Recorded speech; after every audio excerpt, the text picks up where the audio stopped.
ಪ್ರಾಕ್ ಪ್ರಧ್ವಂಸ ಸದಾತ್ವೇನ ತ್ರಿವಿಧೋ ಭಾವಯಿಷ್ಯತೆ. ತತ್ವಸಂಖ್ಯಾನದ ಪಾಠದಲ್ಲಿ ಈ ಅಭಾವಗಳ ಕುರಿತಾಗಿ ನಾವಿವತ್ತು ನೋಡಬೇಕು. ಭಾವ ಮತ್ತು ಅಭಾವಗಳು ಎರಡೂ ಸತ್ಯಗಳೇ, ಆದರೆ ಅಸ್ಥಿ ಎಂಬ ಜ್ಞಾನಕ್ಕೆ ವಿಷಯವಾದದ್ದು ಭಾವ, ನಾಸ್ತಿ ಎಂಬ ಜ್ಞಾನಕ್ಕೆ ವಿಷಯವಾದದ್ದು ಅಭಾವ. ಹೀಗೆ ಅವೆರಡಕ್ಕೂ ವ್ಯತ್ಯಾಸ ಅಂತನ್ನೋದನ್ನು ಈ ಹಿಂದೆ ನೋಡಿದ್ದೀವಿ. ಅದು ಪ್ರಾಗಭಾವ, ಪ್ರಧ್ವಂಸಾಭಾವ ಮತ್ತು ಸದಾಭಾವ ಅಂತ ಹೀಗೆ ಮೂರು ಥರದ ಅಭಾವಗಳನ್ನು ಶಾಸ್ತ್ರದಲ್ಲಿ ಹೇಳ್ತಾರೆ. ಶ್ಲೋಕದಲ್ಲಿ ಪ್ರಾಕ್ ಪ್ರಧ್ವಂಸ ಸದಾತ್ವೇನ ಅಂತ ಹೀಗಿದೆ. ಅಭಾವ ಅಭಾವವು, ಪ್ರಾಕ್ ಅಭಾವ ಪ್ರಾಗಭಾವವು, ಅನ್ನೋದನ್ನು ಮತ್ತು ಅಭಾವ ಜೊತೆಗೆ ಸೇರಿಸಬೇಕು. ಪ್ರಧ್ವಂಸ ಅನ್ನೋದನ್ನು ಅಭಾವ ಜೊತೆಗೆ ಸೇರಿಸಬೇಕು, ಪ್ರಧ್ವಂಸಾಭಾವ. ಹಾಗೆ ಸದಾ ಅನ್ನೋದನ್ನು ಕೂಡ ಅಭಾವ ಜೊತೆಗೆ ಸೇರಿಸಬೇಕು. ಹೀಗೆ ಪ್ರಾಗಭಾವ, ಪ್ರಧ್ವಂಸಾಭಾವ ಮತ್ತು ಸದಾಭಾವ ಅಂತ ಹೀಗೆ ಮೂರು ಥರದ ಅಭಾವಗಳು ಅಂತ ಅದರ ಅಭಿಪ್ರಾಯ. ಆ ಶಬ್ದವೇ ನಮ್ಗೆ ತಿಳಿಸುವಂತೆ ಪ್ರಾಗಭಾವ ಅಂದರೆ ಮುಂಚೆ ಇರುವ ಅಭಾವ ಅಂತ ಅರ್ಥ. ಒಟ್ಟು ಮೂರು ಥರದ ಅಭಾವಗಳು. ಪ್ರಾಕ್ ಅಂದರೆ ಮುಂಚೆ, ಯಾವುದೇ ಒಂದು ವಸ್ತು ಹುಟ್ಟುವುದಕ್ಕಿಂತ ಮುಂಚೆ ಇರುವ ಅಭಾವವನ್ನು ಪ್ರಾಗಭಾವ ಅಂತಾರೆ. ನೀರು ಇನ್ನೂ ಹುಟ್ಟಿಲ್ಲ, ಇದು ನಾಳೆ ಹುಟ್ಟೋದಿದೆ, ಬಾವಿ ತೋಡ್ತಾ ಇದ್ದೀವಿ, ನಾಳೆ ಹುಟ್ಟೋದಿದೆ ನೀರು ಅಂತ ಹೀಗೆ ಹೇಳಿದಾಗ ಇದು ನೀರಿನ ಅಭಾವ ಇವಾಗಿದೆ. ಪ್ರಾಕ್ ಅಂದರೆ ನೀರಿನ ಹುಟ್ಟಿಗಿಂತ ಮುಂಚೆ ಇರುವ ಅಭಾವ ಇದು. ಆದ್ದರಿಂದ ಇದನ್ನು ನೀರಿನ ಅಭಾವವನ್ನು ಪ್ರಾಗಭಾವ ಅಂತ ಹೀಗೆ ಅದರ ಅಭಿಪ್ರಾಯ ಪಡ್ತಾರೆ. ಮುಂದೆ ಪ್ರಧ್ವಂಸಾಭಾವ ಅಂದರೆ ನಮ್ಗೆ ಆ ಶಬ್ದನೇ ಗಮನಿಸಬೇಕು. ಪ್ರಾಕ್ ಅನ್ನೋ ಶಬ್ದಕ್ಕೆ ಹಿಂದೆ ಅಂತ ಅರ್ಥ. ಪ್ರಧ್ವಂಸ ಅಂದರೆ ನಾಶ ಆಗೋದು ಅಂತ ಅರ್ಥ. ವಸ್ತು ನಷ್ಟ ಆದ ಮೇಲೆ ಹುಟ್ಟುವಂತಹ ಅಭಾವ ಅಂತ ಅದರ ತಾತ್ಪರ್ಯ. ಒಂದು ಹುಟ್ಟಿದ ವಸ್ತು ನಷ್ಟ ಆದಮೇಲೆ ಬರುವ ಅಭಾವ, ಅದನ್ನು ಪ್ರಧ್ವಂಸಾಭಾವ ಅಂತ ಹೇಳ್ತಾರೆ. ಇದು ಎರಡನೇ ಥರದ ಅಭಾವ. ಅದರ ಮುಂದೆ ಸದಾಭಾವ. ಸದಾ ಅಂದರೆ ಯಾವಾಗಲೂ ಅಂತ ಅರ್ಥ. ಯಾವಾಗಲೂ ಇರುವ ಅಭಾವ ಅಂತ ಅದರ ತಾತ್ಪರ್ಯ. ಶಶ ವಿಷಾಣ, ಮೊಲದ ಕೊಂಬು ಅದು ಯಾವತ್ತೂ ಇಲ್ಲೇ ಇಲ್ಲ, ಅದು ಯಾವತ್ತಿಗೂ ಅಸತ್ಯವೇ ಅದು. ಅದರಿಂದ ಯಾವತ್ತೂ ಇರುವ ಅಭಾವ. ಅದು ಮೊಲದ ಕೊಂಬು ಹುಟ್ಟುವುದು ಅಂತಿಲ್ವಲ್ಲ, ಹುಟ್ಟುವುದು ಅಂತಿದ್ದಿದ್ರೆ ಮುಂಚೆ ಇರುವ ಅಭಾವ, ಅದು ನಷ್ಟ ಆದಮೇಲೆ ಮತ್ತೆ ಪ್ರಧ್ವಂಸಾಭಾವ ಅಂತ ಹೀಗೆಲ್ಲ ಹೇಳ್ಬೋದಿತ್ತು. ಆದರೆ ಅದು ಹುಟ್ಟುವುದೂ ಇಲ್ಲ, ನಷ್ಟ ಆಗುವುದೂ ಇಲ್ಲ. ಆದ್ದರಿಂದ ಸದಾಭಾವ ಅಂದರೆ ಯಾವಾಗಲೂ ಇರುವಂಥ ಅಭಾವ ಅಂತ ಅದರ ತಾತ್ಪರ್ಯ ಆಗ್ತದೆ. ಇವಕ್ಕೆ ಈ ಮುಂದಿನಂತೆ ವಿಗ್ರಹ ಮಾಡಬೇಕು. ಪ್ರಾಕ್ ವರ್ತಮಾನ ಅಭಾವ, ವರ್ತಮಾನ ಅಥವಾ ಸ್ಥಿತ. ಪ್ರಾಕ್ ಅಂದರೆ ವಸ್ತು ಹುಟ್ಟುವುದಕ್ಕಿಂತ ಮುಂಚೆ, ವರ್ತಮಾನ ಇರುವ, ಅಭಾವ ಅಭಾವವು, ಅದು ಪ್ರಾಗಭಾವ. ಹಾಗೆ ಮುಂದೆ ಪ್ರಧ್ವಂಸಾಭಾವ ಅಂತಿದೆ. ಅದಕ್ಕೆ ಪ್ರಧ್ವಂಸ ಇತಿ ಅಭಾವ ಪ್ರಧ್ವಂಸಾಭಾವ, ಅಥವಾ ಪ್ರಧ್ವಂಸ ರೂಪ ಅಭಾವ ಪ್ರಧ್ವಂಸಾಭಾವ ಅಂತ ಮಾಡಬೇಕು. ಪ್ರಧ್ವಂಸ ಎಂಬ ಅಭಾವ ಅಂತ ಅರ್ಥ. ಪ್ರಾಕ್ ಅಂದರೆ ಮುಂಚೆ ಇರುವ ಅಭಾವ, ಹೀಗೆ ಅದರದ್ದು. ಮುಂದೆ ಸದಾಭಾವ ಅಂತಿದೆ.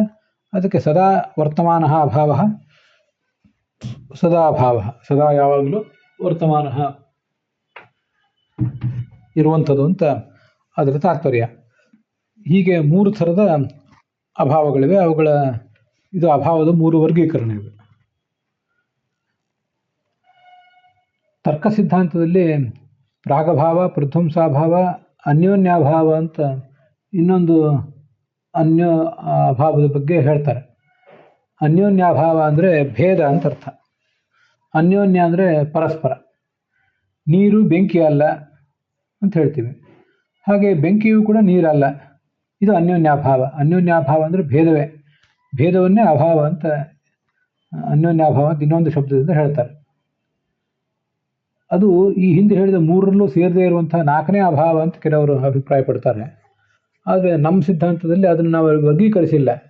ಯಾಕೆಂದರೆ ಭೇದ ಅನ್ನುವುದು ವಸ್ತುವಿನ ಸ್ವರೂಪ ಅಂತ ನಮ್ಮ ಸಿದ್ಧಾಂತ. ಎಲ್ಲಿ ಭೇದ ಇರ್ತದೋ ಆ ವಸ್ತುವಿನದೇ ಸ್ವರೂಪ. ಅದು ವಸ್ತುವಿನದೇ ಸ್ವರೂಪ ಆದ್ದರಿಂದ ವಸ್ತುವಿನಿಂದ ಅತ್ಯಂತ ಅಭಿನ್ನ ಅಂತ ಅರ್ಥ. ಆದ್ದರಿಂದ ಅದನ್ನು ಪ್ರತ್ಯೇಕವಾಗಿ ನಾವು ವರ್ಗೀಕರಿಸಬೇಕಾಗಿಲ್ಲ. ಉದಾಹರಣೆಗೆ ನೀರಿನಲ್ಲಿ ಬೆಂಕಿಯ ಭೇದ ಇದೆ ಅಂತಾದಾಗ ಬೆಂಕಿಯಿಂದ ಭೇದ, ಬೆಂಕಿ ಅನ್ನೋದು ಆ ಭೇದಕ್ಕೆ ಪ್ರತಿಯೋಗಿ, ನೀರು ಅನ್ನೋದು ಅನುಯೋಗಿ. ಇದು ಎಲ್ಲಿ ಭೇದ ಇರ್ತದಲ್ಲ ಅದು ಅನುಯೋಗಿ, ಯಾವುದರಿಂದ ಭೇದ ಇರ್ತದಲ್ಲ ಅದನ್ನು ಪ್ರತಿಯೋಗಿ ಅಂತ ಅನ್ಬೇಕು. ಇದು ನಮಗೆ ಸರಳವಾಗಿ ಗೊತ್ತಿರಬೇಕು. ಭೇದ ಅನ್ನುವುದು ನೀರಿನಲ್ಲಿ ಇದ್ದರೆ ಆ ಭೇದ ಅನ್ನುವುದು ನೀರಿನದೇ ಸ್ವರೂಪ, ಅದು ಅದರಿಂದ ಅತ್ಯಂತ ಅಭಿನ್ನ. ಬೆಂಕಿ ಅನ್ನೋದು ಅದಕ್ಕೆ ಪ್ರತಿಯೋಗಿ. ಹೀಗೆ ಎಲ್ಲಿ ಇರ್ತದಲ್ಲ ಆ ವಸ್ತುವಿನ ಸ್ವರೂಪನೇ ಅದು. ಅದರಿಂದಲೇ ವಸ್ತುವಿನ ಸ್ವರೂಪ, ಅದರಿಂದಲೇ ಒಂದು ವಸ್ತುವನ್ನು ನಾವು ಯಾವಾಗಾದರೂ ತಿಳಿಯುವಾಗಲೇ ಅದು ಇತರ ವಸ್ತುಗಳಿಗಿಂತ ಭಿನ್ನವಾಗಿದೆ ಅಂತಲೇ ತಿಳಿದು ಬರ್ತದೆ. ನಮ್ಮ ಎದುರಿಗೆ ನಾವು ಘಟವನ್ನು ನೋಡಿದ ಕೂಡಲೇ ಈ ಘಟ ಅನ್ನೋದು ಪಟಕ್ಕಿಂತ ಭಿನ್ನವಾಗಿದೆ, ಈ ನೀರು ಅನ್ನೋದು ಬೆಂಕಿಗಿಂತ ಉಳಿದಕ್ಕಿಂತ ಭಿನ್ನವಾಗಿದೆ. ಪಟಕ್ಕಿಂತ ಭಿನ್ನ ಆಗಿದೆ ಅಂತ ನಾನು ಆಕಸ್ಮಿಕವಾಗಿ ಹೇಳಿದೆ, ಹಾಗೆ ಅನುವಾದ ಮಾಡಬೇಡಿ. ಒಂದು ಯಾವುದೇ ವಸ್ತುವನ್ನು ತಿಳಿಯುವಾಗ, ನೀರನ್ನು ತಿಳಿಯುವಾಗ ನೀರು ಅನ್ನೋದು ಉಳಿದ ವಸ್ತುಗಳಿಗಿಂತ ಭಿನ್ನ ಇಷ್ಟು ಜ್ಞಾನ ಬರ್ತದೆ. ಉಳಿದ ವಸ್ತುಗಳಿಗಿಂತ ಅಂದರೆ ಯಾವ ವಸ್ತು ಅಂತ ನಿರ್ದಿಷ್ಟವಾಗಿ ಅಲ್ಲೇನು ನಮಗೆ ಕಾಣಿಸೋದಿಲ್ಲ. ಆದರೆ ನಾವು ಅದ್ರ ಬಗ್ಗೆ ನಿರ್ದಿಷ್ಟವಾಗಿ ಏನಾದರೂ ಆಲೋಚನೆ ಮಾಡಿದರೆ ಅಥವಾ ಯಾರು ನಮ್ಮನ್ನು ಕೇಳಿದರೆ ನೀರು ಯಾವುದಕ್ಕಿಂತ ಭಿನ್ನ ಅಂತ ಕೇಳಿದರೆ, ನೀರು ಘಟಕ್ಕಿಂತ ಭಿನ್ನ, ಪಟಕ್ಕಿಂತ ಭಿನ್ನ, ಯಾವುದು ನಿಮ್ಮ ಅಭಿಪ್ರಾಯ ಏನು ಅಂತ ಯಾರು ಕೇಳಿದರೆ ಅದು ಎಲ್ಲದಕ್ಕಿಂತಲೂ ಭಿನ್ನ ಅಂತ ಪ್ರತಿಯೋಗಿಯನ್ನು ಆಮೇಲೆ ಹೇಳ್ತೀವಿ. ಯಾಕೆಂದರೆ ನೀರು ತಾನೊಬ್ಬನನ್ನು ಬಿಟ್ಟು ಉಳಿದ ಎಲ್ಲದಕ್ಕಿಂತಲೂ ಅದು ಭಿನ್ನ, ಸಮಸ್ತ ಪ್ರಪಂಚಕ್ಕಿಂತಲೂ ತನ್ನೊಬ್ಬನನ್ನು ಬಿಟ್ಟು ಅದು ಭಿನ್ನನೇ ಆಗಿರ್ತದೆ. ಅದರಿಂದ ಇತರ ವಸ್ತುಗಳಿಗಿಂತ ಭಿನ್ನ ಅಂತ ಸಹಜವಾಗಿ ತಿಳಿದು ಬಿಡ್ತೇವೆ. ಹೀಗೆ ಇದು ನಮ್ಮ ಸಿದ್ಧಾಂತದಲ್ಲಿ ಅದು ವಸ್ತುವಿನ ಸ್ವರೂಪ. ಆದ್ದರಿಂದ ನಾವು ಅದನ್ನು ಪ್ರತ್ಯೇಕವಾಗಿ ವಿಭಾಗಿಸಿ ತೋರಿಸಲೇ ಇಲ್ಲ. ಅದು ಭಾವ ಅಭಾವ ಅಂತ ನಾವು ಎರಡು ವಿಭಾಗ ಮಾಡಿದ್ವಲ್ಲ,